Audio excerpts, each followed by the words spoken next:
아멘. 자, 오늘 이 말씀을 가지고 위험한 착각, 근데 하나 더 붙여야 되겠어요. 아주 위험한 착각이라는 제목으로 함께 말씀을 상고하도록 하겠습니다. 오늘 본문의 내용은 어떤 분들에게는 아주 익숙한 그런 내용입니다.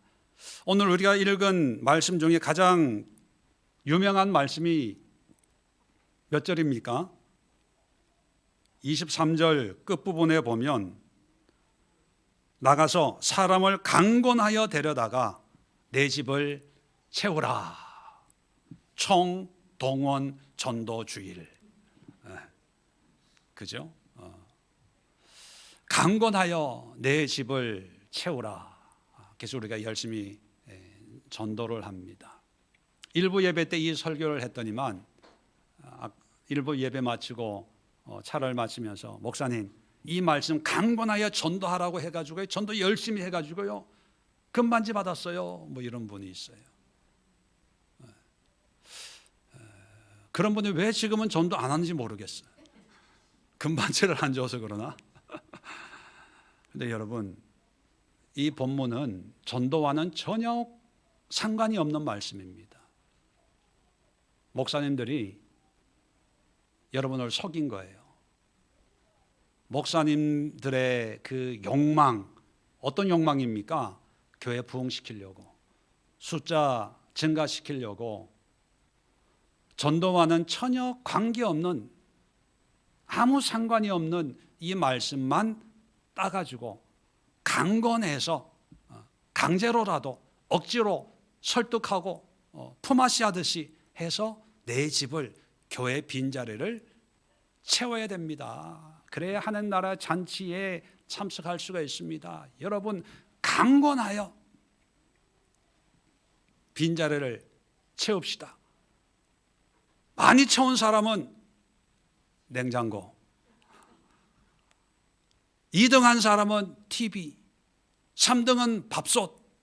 그래서 어떤 집은요, 신방 가면 목사님 이거요 2년 전에 전도왕 해서 받은 냉장고입니다.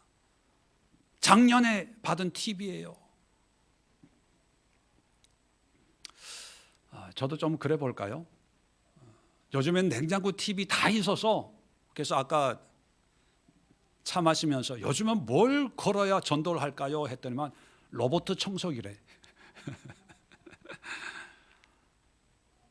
자, 여러분, 제가 이 말씀드리는 게 제 개인적인 생각인지 아니면 성경이 말하고 있는 건지 여러분도 한번 객관적으로 한번 성경을 다시 한번 자세히 한번 살펴보자고요. 제 말이 맞는지, 아니면 전도하기 위해서 슬로건 표를 만들어서 써붙이고 전도하는 그 목사님들의 말씀이 맞는지, 누가 맞는지 한번 제가 확인시켜 드릴게요. 자, 오늘 본문을 이해하려면 14장 1절부터 우리가 당시 상황, 이 말씀을 예수님이 하신 그 상황, 분위기, 여건을 우리가 살펴봐야 좀 더 예수님의 의도에 가깝게 접근할 수 있거든요. 자, 14장 1절 보면 안식일에 예수께서 한 바리새인의 지도자의 집에 떡 잡수시러 이제 초대를 받은 거예요. 안식일, 이제 당시 유대인들은 안식일 예식을 마치면 이제 우리가 점심을 먹는 것처럼 친교를 합니다. 자, 그런데 친교하는데 지금 바리새인의 지도자 집이에요. 회당이 아니라는 거예요. 그 얘기는 뭐냐면 회당의 안식일 예식에 참석한 모든 사람이 바리새인은 아닙니다. 유대인들 중에 바리새적인 신앙의 신념을 가지고 있는 소수의 무리거든요. 그러니까 오늘날 교회 예배로 비유하면 이렇게 다 예배 드리고 이 중에 바리새인들만 그 지도자 집에 이제 초대를 받은 거예요. 자, 그 초대를 예수님이 받았는데, 근데 그 의도를 이제 누가는 분명하게 얘기합니다. 그들이 엿보고 있더라. 예수님의 허물을 잡으려고, 트집 잡으려고, 고소하려고 이제 틈을 보고 있는 거예요. 그러니까 식사하는 이 상황이 어떤 분위기인지 조금 느낄 수 있잖아요. 자, 그래서 2절부터 6절까지는 뭐냐면 2절에 수종병 든 사람을 만났어요. 예수님이 가다가 주 앞에 수종병 든 사람이 있는지라. 그러니까 그 집에 초대받았다기보다는, 이 수종병 걸린 사람이 초대받았다기보다는 예수님이 초대받고 가는데 뭐 그 집 문 앞이든지 길에서든지는 모르지만 이 사람을 만난 거예요. 왜냐하면 바리새인들은 이 질병에 있는 사람들을 그렇게 좋아하지 않거든요. 그래서 이 병든 사람을 초대하지는 않아요. 왜냐하면 나중에 성경을 보면 이 청한 사람한테 친구, 이웃 이런 사람을 청하지 말고 13절에 보면 가난한 자, 몸 불편한 자, 전원 자, 맹인들 청하라 이렇게 얘기하는 걸 보면 적어도 환자를 청하지는 않았다는 걸 알 수가 있습니다. 그래서 예수님이 고쳐서 보내요. 자, 그 다음에 7절부터 14절까지는 이제 그 집에 들어가셨어요. 그래서 7절에 청함 받은 사람들, 이제 다른 바리새인들이겠죠. 이 사람들이 그 집에 와가지고 이제 식사를 하려고 이제 잔치처럼 파티를 하는데 상석에 앉는 거예요. 높은데 그걸 보고 예수님이 상석에 앉지 마라, 낮은 곳으로 앉아라 그러면서 14절에 그 11절에 무릇 자기를 높이는 자는 낮아지고 자기를 낮추는 자는 높아진다. 이렇게 이 분위기를 알 수 있습니다. 그 자리에 참석하는 바리새인들의 어떤 그 마음 자세, 자기 잘난 척하는 거예요. 자기가 1등이다라고 그런 마음으로 이제 식사를 하고 있는 그런 분위기에 예수님이 또 일침을 가하는 거죠. 자, 그 다음에 12절부터 14절까지는 자기를 청한 그 바리새인 지도자에게 아까 말씀드린 것처럼 점심이나 저녁 초대하려면 12절에 벗이나 형제나 친척이나 부한 이웃을 청하지 말고 13절에 가난한 사람, 이런 병든 사람, 소외된 사람들을 청해라. 왜냐하면 이 사람들은 은혜를 갚을 수가 없기 때문에 14절 끝에 보면 의인들의 부활 시에 이제 구원받을 때 그런 의미겠죠. 내가 갚음을 받겠습니다. 그러니까 사람들에게는 보상을 못 받으니까 하나님이 대신 그들을 위해서 너를 보상해 주지 않겠냐, 그런 얘기. 그러니까 초대한 사람에게도 또 일침을 가하는 거죠. 자, 이런 분위기입니다. 그러니까 바리새인과 예수님 사이에 보이지 않는 긴장 관계가, 바리새인은 흠잡으려고 호시탐탐 노리고 있고 예수님은 바리새인들이 하는 그런 모든 행동에 이제 나쁘게 표현하면 잔소리 하듯이 가르치는 거예요. 그러니까 예수님과 바리새인 사이에는 굉장한 긴장이 쫙 있는 거죠. 이런 분위기, 이런 상황이라는 거예요. 자, 이런 상황에서 15절에 함께 먹는 사람 중에, 지금 떡을 먹고 있어요. 떡을 먹고 있는 사람 중에, 그러니까 바리새인이겠죠. 그 사람이 예수님이 이 말을 듣고, 이 말이 뭡니까? 14절 바로 위에 의인들의 부활 시에, 미래입니다. 의인들의 부활 시에 네가 갚음을 받을 거야. 그 얘기를 듣고 이 바리새인이 무릇 하나님 나라에서 떡을 먹는 자는 복되도다 이렇게 얘기하는 거예요. 이게 무슨 뜻일까요? 하나님 나라에서 떡을 먹는 자는 복되다. 이건 뭐냐? 지금 떡을 먹는 사람이 누굽니까? 바리새인 자기잖아요. 예수님은 의인이 부활 시에 이제 미래에 이런 하나님의 갚음을 받을 거다라고 하니까 떡을 먹고 있는 사람이 우리식으로 표현하면 지가 뭘 안다고, 우리가 하나님 나라고, 지금 우리가 하나님 나라에서 떡을 먹고 있는데 무슨 부활 때 하나님이 갚아주고 웃기고 있네? 우리가 누군지를 알고 우리가 구원받은 사람이야. 여기 바리새인들이 모여있는 정말 믿음 좋은 사람들, 여기가 천국이야, 여기가 하나님 나라야. 지금 우리 그 하나님 나라에서 떡을 먹고 있어. 그런데 뭐 부활 시에 뭐 가난한 자를 초대하고 뭘 하고 해?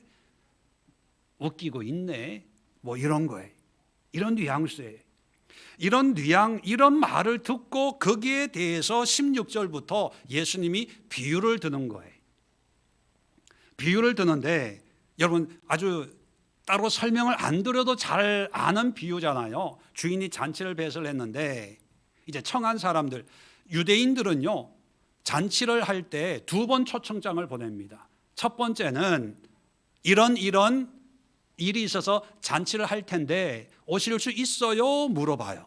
그러면 이제 간다 못 간다 대답을 듣고 그 인원을 이제 파악을 해서 이제 잔칫날 그 음식을 준비해 놓고 그날 바로 전날이나 당일날 아침에 유대인들은 모든 잔치가 저녁에 합니다. 낮에는 뜨거워서 저녁에 보통 잔치가 이루어지거든요. 그러면 그날 아침에 사람을 보내서 오늘 저녁 몇 시에 우리 집에 잔치가 있습니다 이렇게 알려주는 거예요.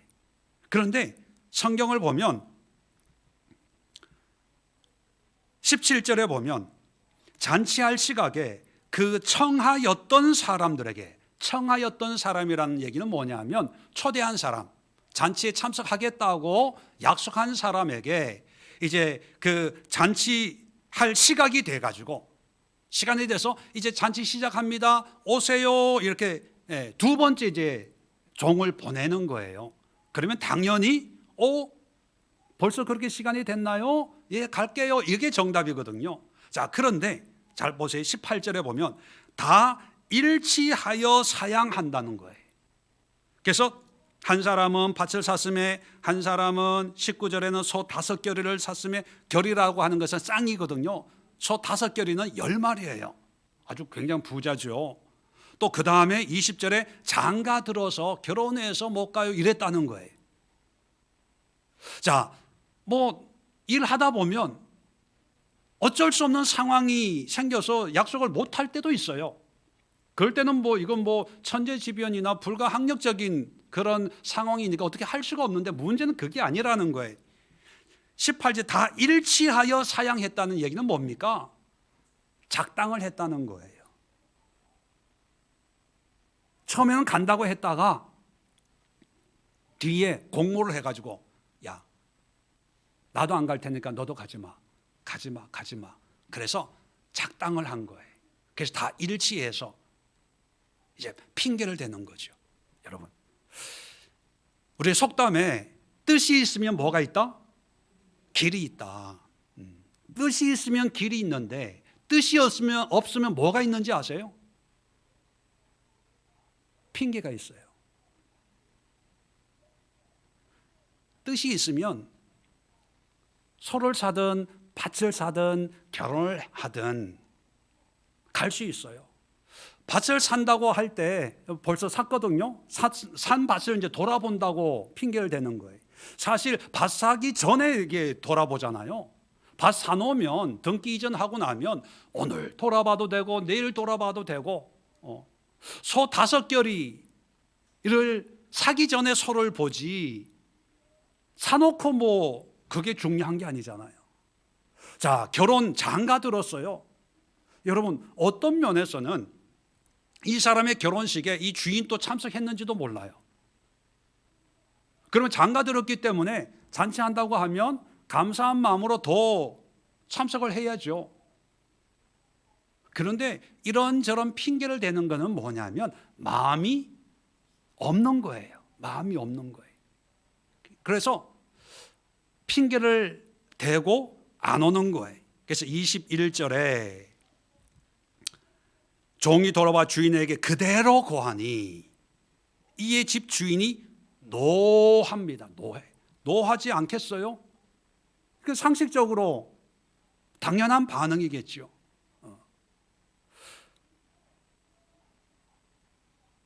여러분 입장에서도 사람 20명 온다 그래서 20명분 음식을 다 해놨는데 갑자기 한두 사람 빠지는 거야 뭐 양해가 되지만 20명 다 갑자기 무슨 핑계 대고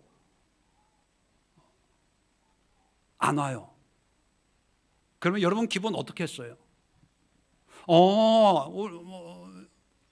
초대한 사람들이 바쁘구나, 바쁜 일 생겼나 보네, 그러고 넘어갑니까? 아니면 야, 이 사람 처음부터 못 오면 못 온다 그러지, 온다 그래 놓고, 그리고 이 사람들 분명히 짜고 이러는 거야. 내 얼굴에 먹칠하려고. 나 한번 골탕 먹어봐라. 그러니까 당연히 노하는 거예요. 분노해, 분노. 초청했던 그 사람들에 대한 분노로 가득 차서 그 다음에 종에게 이렇게 얘기합니다. 21절에 나가서 빨리 시내로, 거리로 나가가지고 가난한 자, 몸 불편한 자, 맹인들, 저는 자를 다 데리고 와가지고 이 잔치 자리를 채워라. 그래서 종이 그렇게 해요. 근데 종이 또 빈자리가 그대로 몇 자리 남아 있는데요 하니까 23절에 길과 산 울타리 가로, 이건 뭐 길, 산, 울타리라고 하는 것은 성 바깥에, 길과 시내는 성 안에 의미하는 거고요, 길과 울타리가라고 하는 것은 성 바깥으로 가서 그렇게 모든 곳에 가가지고 사람들을 강권하여 데려다가 내 집을 채우라, 그거예요. 여러분, 이 분위기, 이런 상황에서 예수님이 전도를 얘기하는 겁니까? 전도는 전자도 의미가 없어요. 지금 이 주인이 강권하여 내 집을 채우라고 하는 것은 이 초청을 거절한, 배신한 사람들에 대한 분노로 이놈들 두고 봐라, 두고 봐. 내가 앞으로 아는 척을 하는지, 길에서 만나도 인사조차 안 하고 말도 안 섞고 눈길 한 번 안 줄 거야. 그러니까 보란 듯이 잔치를 이제 할 거야. 너희들 안 와도 돼, 필요 없어. 그러면서 막 사람들을 찾아서 이제 앉히는 거예요. 아마 주인 입장에서는요, 이 종들이 길로 산울타리가로 가서 데리고 온 사람들 이름도 모르고 누가 왔다 갔는지도 몰라요. 그게 관심이 없어요. 그냥 그 사람들이 나를 골탕 먹이려고 한 거에 대해서 분함으로, 봐라, 너희들 없어도 나는 할 수 있어, 그걸 보여주고 싶은 거예요. 아무나 데리고 오라는 거예요. 그거는 뭐냐면 강권하여 내 집을 채운 사람들의 어떤 중요성, 의미에 있는 게 아니라 이 주인이 청함을 거절한 사람들에 대해서 분노해요. 노함에 있는 거예요. 자, 그래서 중요한 게 24절이에요. 23절까지는 비유입니다, 비유. 근데 24절은요, 이 비유에 대한 예수님의 말씀이에요, 설명이에요. 그래서 내가 너에게 말하노니, 이건 비유가 아닙니다. 예수님이 이 바리새인, 밥 먹고 있는 바리새인들에게 하는 말씀이에요. 자, 내가 너에게 말하노니 전에 청하였던 그 사람들은 하나도 내 잔치를 맛보지 못하리라 하였다 하시니라. 무슨 뜻일까요? 전에 청하였던 사람, 결국 예수님은 이 사람을 누구로 비유하고 있어요? 네, 바리새인이에요. 지금 예수님은 바리새인의 잔치, 바리새인 지도자가 이제 초대를 했잖아요. 그 지도자가 배설해 놓은 잔치와 하나님의 잔치를 대비시키는 거예요. 그래서 이 유대인들, 이 바리새인들은 원래 하나님의 처음 초대를 받은 선민들이잖아요. 아브라함과 이삭과 야곱의 하나님을 믿고 하나님의 백성이 되겠습니다, 하나님을 섬기겠습니다, 이렇게 하나님의 초대에 응한 민족이거든요. 자, 그런데 잘 믿어요, 안 믿어요? 예수님이 볼 때는 이 바리새인들은 지금 엉뚱한 짓을 하는 거예요. 비유에 말하고 있는 것처럼 밭을 샀으니 소를 샀으니 장가 들었으니 하는 것처럼 이 바리새인들도 하나님을 믿는 게 아니라 율법을 지켰으니 안식일을 지켰으니 절기를 지켰으니 나는 의인이야, 하나님의 초대에 응하는 게 아니라 자기들이 정한 규정을 자기들이 원해서 지키고 있으면서 마치 신앙생활 잘하고 있다고 착각에 빠진 이 바리새인들에게 내 잔치를 맛보지 못한다. 왜 이 말을 합니까? 이 24절은요 15절과 연결이 되는 거예요. 15절에 밥 먹으면서 하나님 나라의 떡을 먹는 우리가 복된 사람이야. 뭐 가난한 사람을 초대하고 병든 사람을 초대하고 뭐 상석에 앉지 말고 뭐 낮은 곳에 앉으라 뭐 이따위 소리를 하냐. 우리가 이미 구원받았는데 여기가 천국인데 천국 백성으로 이렇게 정말 아름다운 친교를 하고 있는데 무슨 소리를 하고 있어. 이런 대답에 예수님의 반응이 뭐냐면 웃기고 있네. 너희들 한 사람도 여기에 내 잔치, 예수님의 잔치 곧 하나님의 잔치죠. 내 잔치에 한 사람도 못 들어와. 직설적으로 표현하면 너희들 구원 없어. 웃기지 마. 그건 너희 착각이야. 자, 이게 본문이에요. 이게 본문의 내용이라는 말씀입니다. 여기서 세 가지 중요한 착각을 여러분 우리가 살펴봐야 됩니다. 첫 번째, 해석의 착각.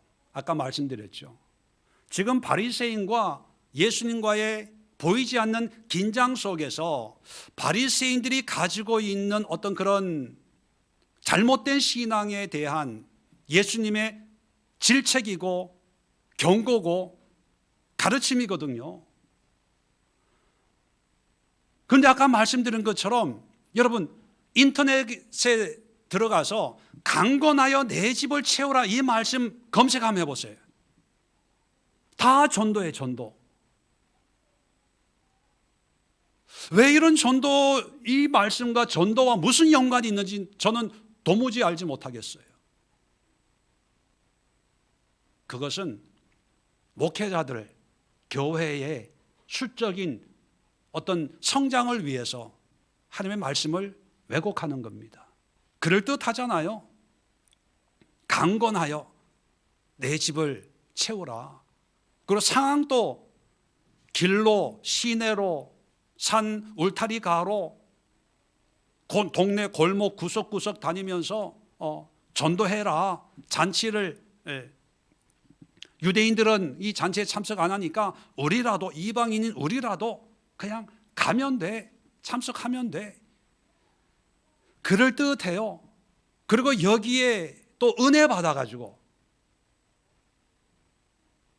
여러분 은혜 받아서 자기 마음에 좋으면 은혜고 자기 생각에 다르면 시험이에요.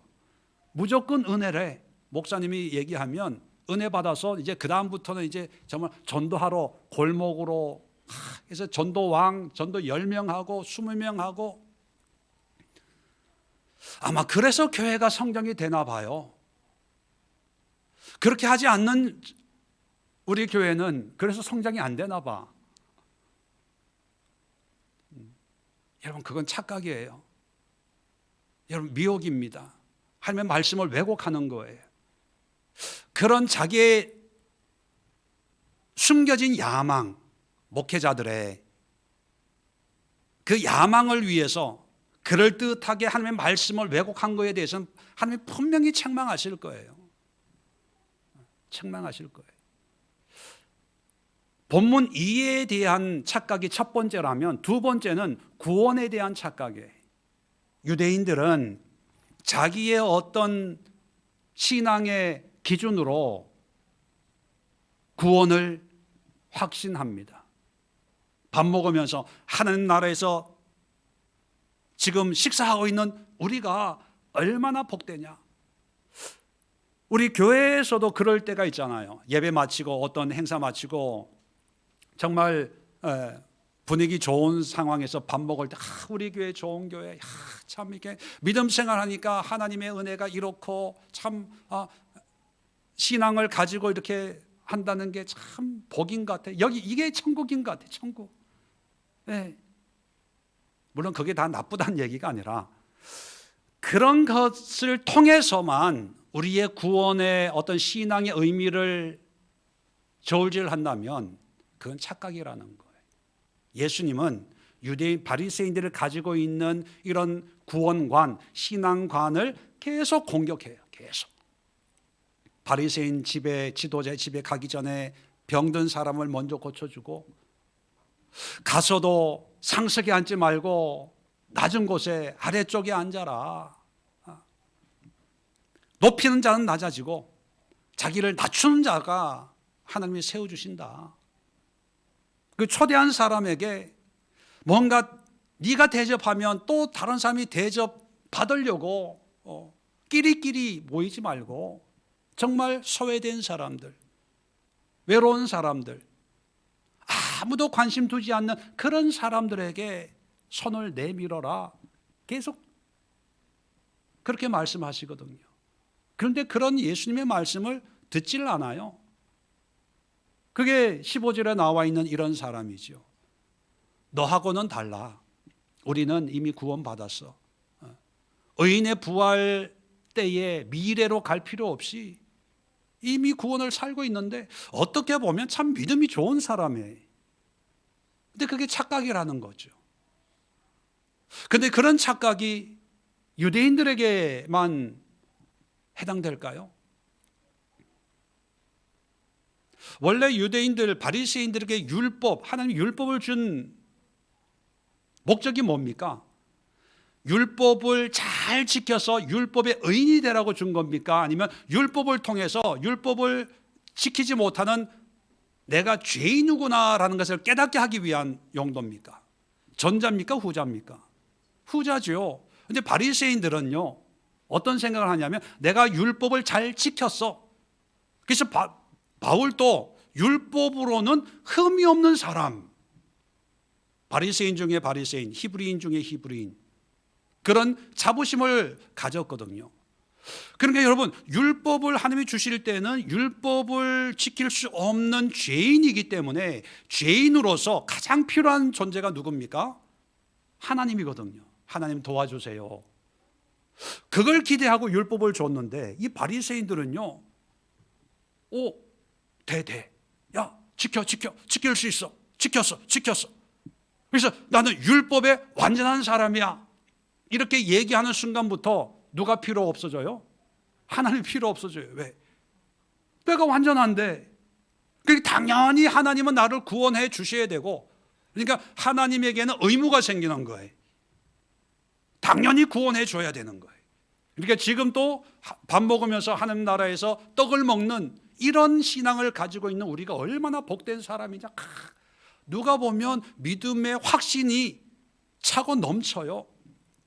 그런데 예수님이 볼 때는 하나님 잔치에 들어올 사람이 하나도 없다. 이게 너무 다른 거예요. 너무 다른 거. 자, 그래서 바리새인들에게 율법이 올무예요. 그렇다면 우리 기독교인들에게 올무는 뭘까요? 믿음 아닐까요? 믿음. 그래서 세 번째 착각은 뭐냐면 우리의 신앙에 대한 착각입니다. 우리 신앙에 대한. 그 믿음이라고 하는 게 여러분 일반적으로 우리는 이제 성경을 읽으면서 우리는 이런 바리새인들하고 달라. 이런 유대인들하고는 달라. 왜? 우리는 율법으로 구원받는 게 아니라 뭐로 구원받아요? 예수님을 믿는 믿음으로.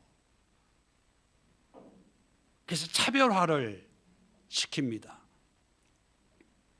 그리고 우리는 믿음을 강조해요. 근데 여러분, 그 믿음, 우리가 믿음 하는 그 믿음의 실체가 뭡니까? 성경에 율법이 있어요. 하나님이 분명히 율법을 주었어요. 없는 걸 이 사람들 지키는 게 아니거든요. 성경에 있는 걸 지키는데도 불구하고 변질되는 거예요. 처음에는 초청에 응한다고 했다가 나중에 다 딴맘 먹고 다른 생각을 가지는, 이게 변질 아닙니까? 그죠? 그러니까 잔치에 참석을 못하는 것처럼 우리도 처음에는 순수한 믿음으로 신앙생활을 했다 손 치더라도 시간이 가면서 우리도 모르게 변질돼요. 한두 사람이 변질되는 게 아니라 단체로 다 몇 전입니까? 다 일치하여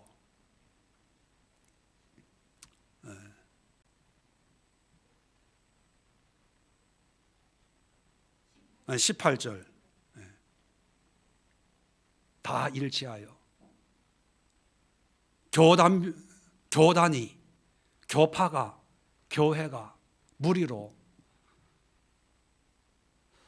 하나님의 뜻과 전혀 상관없는, 그러면서도 믿음을 얘기하고 구원의 확신을 얘기합니다. 우리 교회가 천국이 아니야? 우리가 지금 천국을 사는 게 아니야? 너무 좋아, 너무 행복해. 믿음 하나 붙들고. 근데 과연 그 믿음이 뭐냐는 거예요. 그냥 예수님을 나의 구주로 영접하고 그냥 내가 죽으면 천국 간다는 것을 시인하고 고백하기만 하면 그게 믿음일까요? 아시는 분은 아시겠지만 10월 27일 오늘 오후에 한국의 큰 교단, 큰 교회에서 지금 100만 명이 광화문에 모여서 시국 기도회를 하자, 그 행사를 하는 날이 오늘입니다.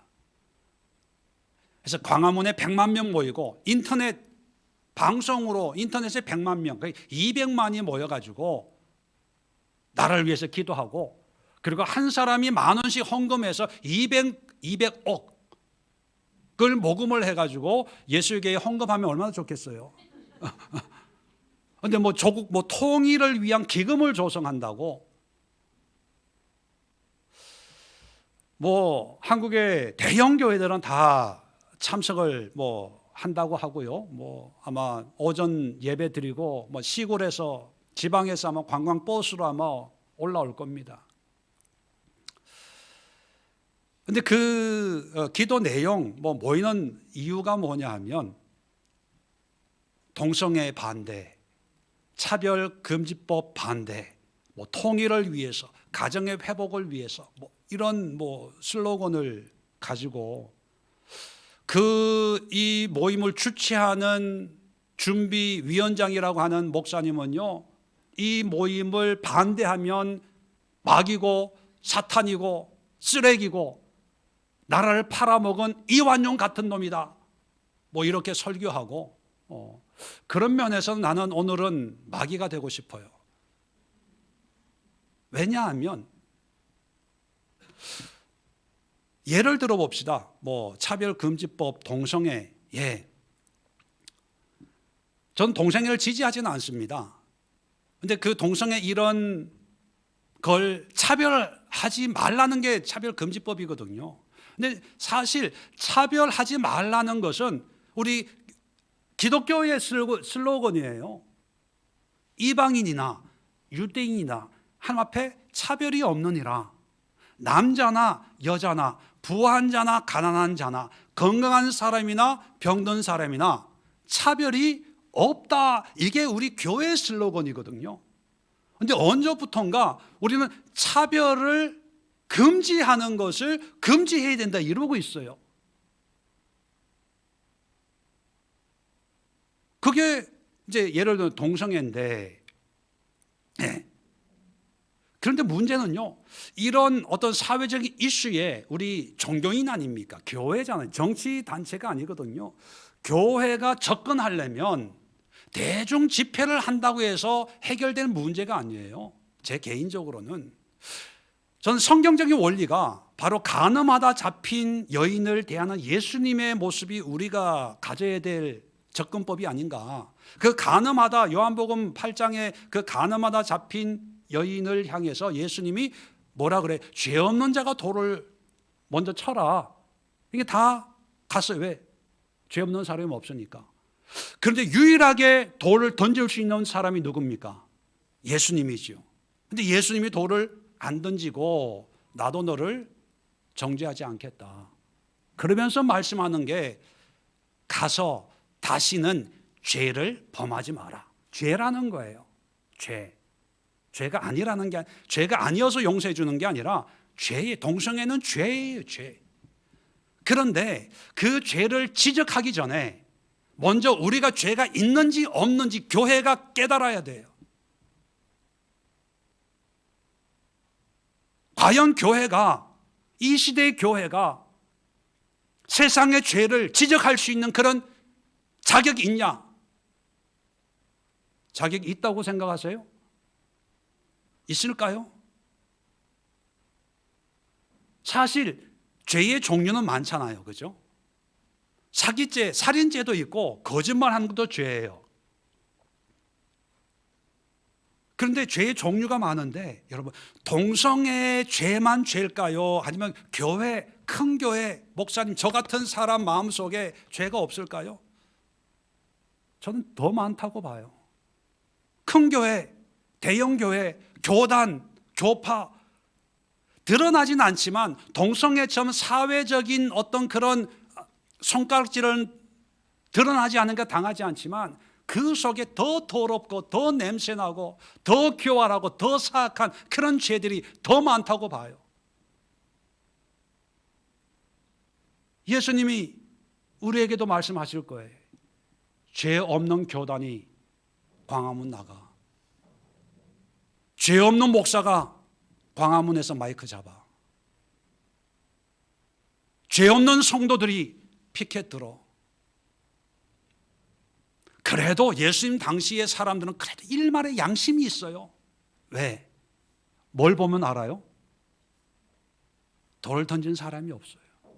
그 얘기는 뭐냐면 다 자기를 들여다보는 그래도 일만의 양심이 있었다는 거예요. 근데 오늘날 교회가 욕먹는 게 뭐냐면 교회에 양심이 없어요. 양심이. 자기 죄는 엄청난데 드러나지 않으니까. 근데 드러난 죄에 대해서는요, 마치 죄 없는 사람, 자기가 예수가 된 것처럼 강속구를 던져요. 컵으로 던져요. 슬라이드로 던져요. 다 스트라이크 정통으로 맞고 피 터지고 그걸 하나님의 은혜라고 생각을 합니다. 정말 믿음이란 뭐냐? 저는 물론 동성애 죄예요. 동성애자들에게 죄 범하지 마세요. 얘기해야 돼요. 그런데 그 전에 우리는 우리의 죄를 먼저 회개해야 됩니다.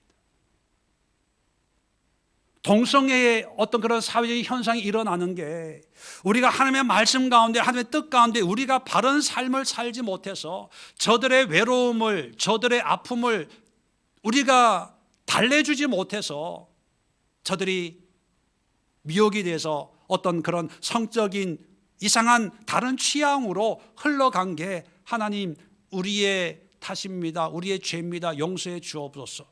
우리가 이 사회의 빛과 소금이 되지 못한 우리의 허물입니다. 우리가 먼저 회개, 통회, 자복하고, 자, 이런 걸 우리 교회 같이 작은 교회가 백날 해봐야 알아주지 않는데, 만약에 큰 교회가 자기의 욕심을 다 내려놓고, 큰 교회 목사님이 교단 총회장 이런 분들이 감투 다 내려놓고 납작 오늘 예수님 말씀하신 것처럼 낮은 곳에 가서 섬기는 자로, 그리고 있는 사람들끼리 우리 교회가 천국이고 우리 교회가 좋은 교회고 우리 교회가 뭐 한국에 뭐 영향을 미치는 이런 교회고 그런 소리 하지 말고 어려운 사람, 소외된 사람, 이런 사람들을 끌어안고, 담임 목사가 좋은 호텔에서 밥 먹고 좋은 호텔에서 회의하고 대접받지 말고 정말 청바지 운동화 신고 그들과 함께 울고 웃고 교제하고 밥 먹고, 만약에 그랬다면 우리가 교회가 동성애를 지적하지 않아도 동성애자들이 기독교인 앞에 섰으면 스스로 깨달아요. 아, 내가 잘못 살고 있는 게 아닐까. 예수 믿는 사람들은 이렇게 사는데 내 생각이 잘못은 아닐까? 이런 생각을 할 수 있는 그런 일들이 일어날 거라고 봐요. 그런데 피켓 들고 광화문에 간다고 돈 200억 있으면 조국 통일됩니까? 200억 있으면 사회가 바뀌어질까요? 과연 뭐가 믿음입니까? 믿음이란 광화문에서 예수의 이름을 외치는, 태극기 흔들면서 뭐 태극기 집회라도 뭐 그런 또 뭐 이상한 또 목사가 또 하는 게 있더라고요. 그게 그렇게 하는 게 믿음 좋은 거고, 그렇게 하지 않는 게 믿음 없는, 저는 이건 믿음의 착각이라고 봅니다. 과연 믿음이란 뭘까? 정말 하나님이 우리에게 말씀하고 있는 이 말씀이 분명히 있는데 왜 사람들은 착각에 빠져서 자기가 하고 싶은 그런 일을, 신앙의 포장지를 적당히 씌워놓고 그렇게 미혹하면서 거기에 빠져들게 만들까? 어쩌면 우리도 바리새인들이 무리로 하나님의 초대에 응하지 않는 것처럼, 어쩌면 우리 기독교인들도 믿음이란 착각 속에 빠져서, 믿음의 올무에 빠져서 이 기독교라고 하는 이 무리가 점점 하나님의 초대에는 관심 가지지 않고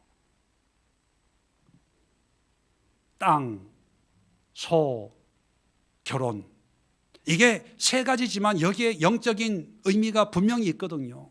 자기가 원하고 추구하는 것, 이루고 싶은 야망, 그리고 결혼, 환경, 바빠서 힘들어서 아파서 점점 타협하면서 결국은 하나님의 잔치에 참석을 못하는데, 안타까운 것은 착각하는 사람들은 그걸 모른다는 거예요.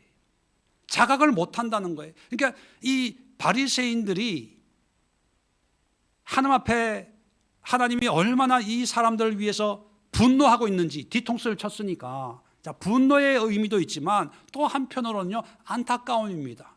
왜? 자기가 자기들을 모르고 있기 때문에,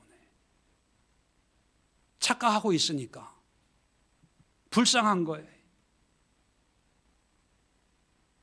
말씀을 정리하고 마치도록 하겠습니다.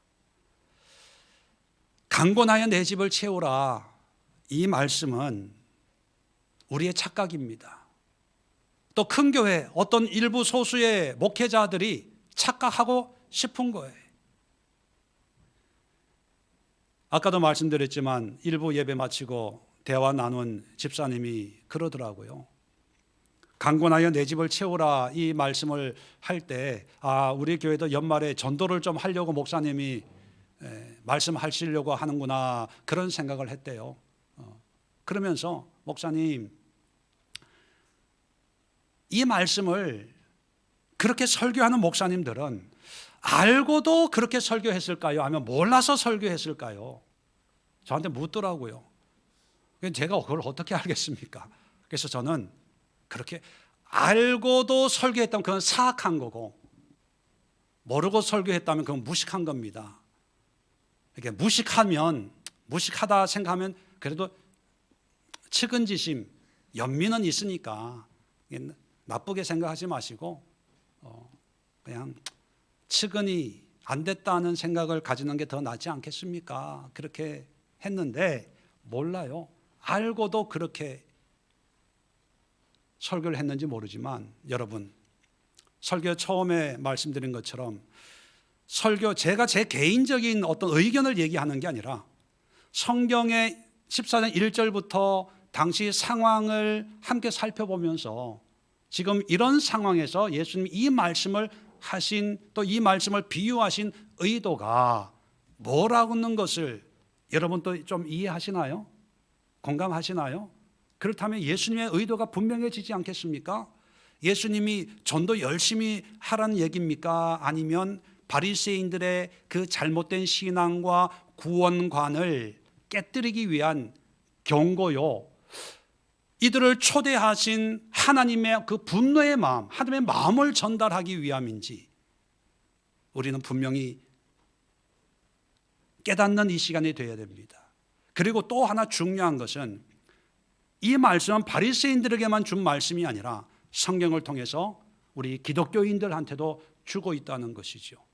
우리도 또 하나의 바리새적인 신앙으로 믿음만을 가지고 규칙적이고 정기적이고 어떤 종교적인 신앙의 행위만으로 나는 구원받았어, 나는 신앙생활을 하고 있어, 또 반대로 나는 하나님 안 믿어,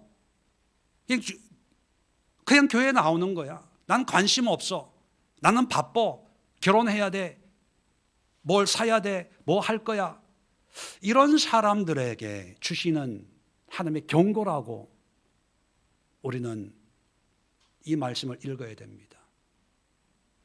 강권하여 내 집을 채우라라고 하는 그 하나님의 마음, 우리는 두렵고 떨리는 마음으로 우리의 신앙을 한번 되돌아보면서, 믿음이라고 하는 것이 혹시 나의 착각은 아닐까, 나의 일방적인 확신은 아닐까, 두려운 마음으로 우리 각자의 신앙을 되돌아보고 점검해보는 그런 이 아침이 될 수 있기를 주의 이름으로 부탁을 드립니다. 기도하겠습니다. 아버지 하나님,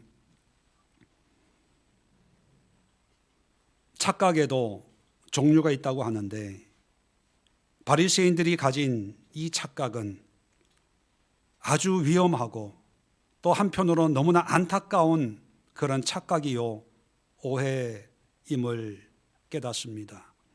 자기들은 구원받았고 자기들은 하나님의 나라의 백성이라고 하지만 정작 예수님은 하나님 잔치에 한 사람도 참여할 수 없다는 엄중한 말씀이 어쩌면 오늘 이 시대에 사는 우리 그리스도인들에게도 동일하게 적용되는 그런 말씀이 아닌가 생각을 합니다.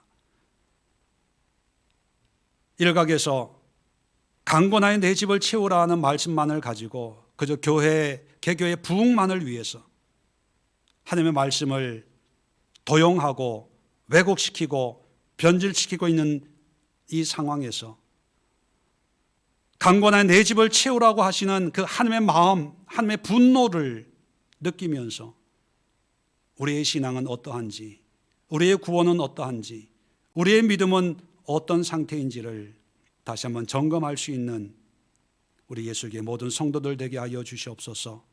이제는 우리 주 예수 그리스도의 은혜와 하나님 아버지의 크고 놀라운 사랑하심과 성령의 감화 감동 충만 내주케 하는 은혜가 말씀을 받고 삶의 현장으로 나아가는 모든 권속들, 가정들, 그리고 저들이 가는 모든 삶의 터전 위에 지금부터 영원까지 함께하옵시기를 간절히 축원드리옵나이다. 아멘.